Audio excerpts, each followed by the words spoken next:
Merhaba arkadaşlar, kanalıma hoş geldiniz. Uzun bir aradan sonra ilk defa dikiş videosuyla karşınızdayım. Kendimi alkışlamak istiyorum. Çok uzatmadan hemen konuya gireceğim. Bir yıldır saçımı evde boyamaya başladım. Bunun artıları olduğu gibi eksileri de var tabii. Mesela önümde gördüğünüz bornozum. Saç boyası oldu ve içimden kullanmak gelmedi. Ben de farklı bir şekilde değerlendirmeye karar verdim. Chanel'de gördüğüm havlu bir şapkayı yapmaya çalışacağım bu videoda. Hazırsanız hemen başlıyorum.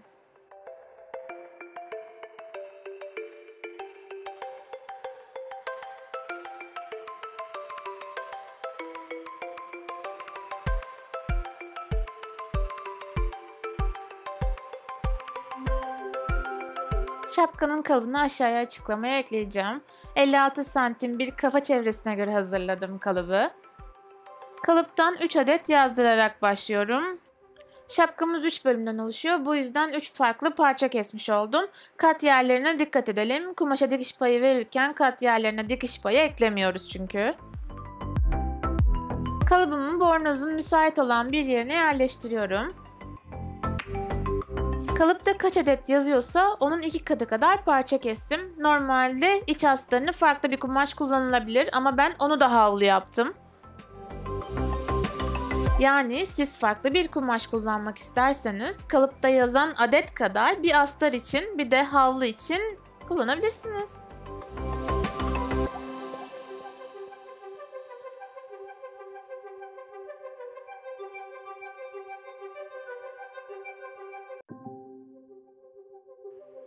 Tüm parçalarım hazır.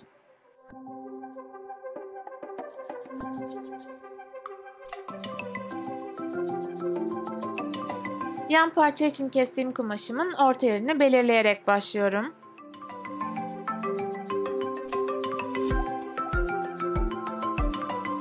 O belirlediğim alana Chanel'in iç içe geçmiş C logosunun nakışını yapacağım. Düzgün C'ler çizebilmek için lipstick kabından yardım aldım. Parçamı kasnağa gerdirdim. Makinemin zikzak ayarına getirdim. En sık olan vuruşunu seçtim.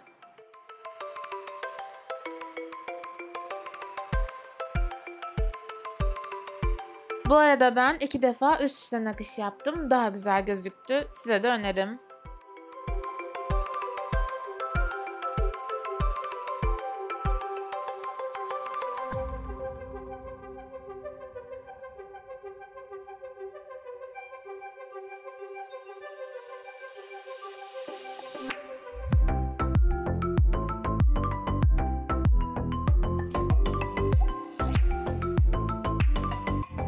Şimdi 2 adet yan parçamı yüzüne bakacak şekilde yerleştirip yanlardan dikiyorum.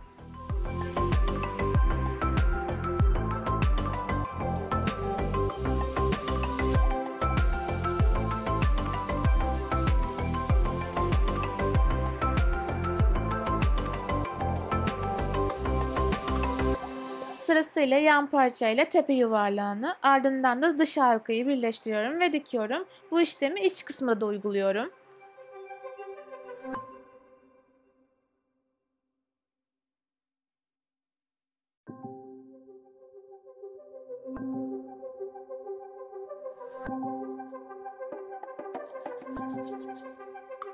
İki adet şapka elde etmiş oldum.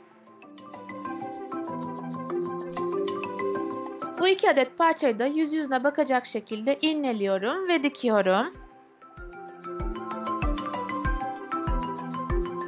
Ama videoda da göstermeye çalıştım. Küçük bir alanı dikmiyorum ve açık bırakıyorum. Buradan ters düz edeceğim çünkü. Açık bıraktığım kısmı içine kıvırıp tüm çevresini çime dikişiyle dikiyorum. Memnunum ki 3 tatilini de kafamdan çıkarmadım. Saçları benim gibi gür olan biri için havlu şapka ciddi hayat kurtarıcıymış. İzlediğiniz için teşekkür ederim. Haftaya gelecek Bozcaada vlogumdan bir kesitle sizlere veda ediyorum. Kanalıma abone olmayı unutmayın. Görüşmek üzere. İrem, şu havlu şapka çok iyi fikir. Kimin aklına geldiyse gerçekten Allah razı olsun kendisinden. Tanıdık bir yüz mü?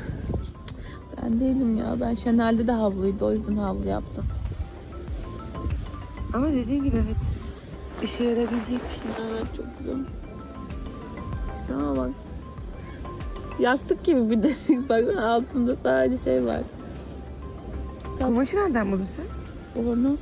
Eski bornozum saç boyası olmuştu. Kestin ona göre. Kestim aynen. Boyalı yerlerini almadım.